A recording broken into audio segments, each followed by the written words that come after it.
سلام بچه ها، آمدیم با یه ویدیو دیگه از کیم دیه هیروز 2025 از دو رنگ آبی کمرنگ با چهره‌های مختلف.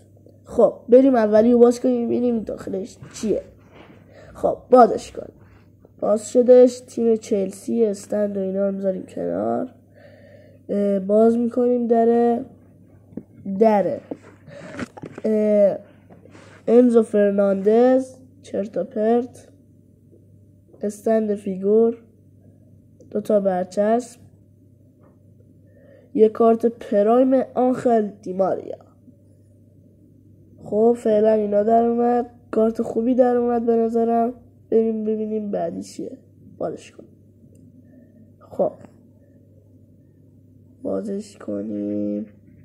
ای بابا حالا مگه باز شد؟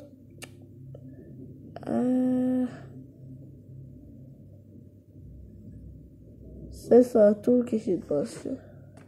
خب یه کارت کوپا آمریکا از رئال مادرید، معلومه کیه دیگه، رونالدو برزیلی کچل و دو برچسب خوب که دیگه استفاده نکرد، برچسب خوبی بود که در اومد.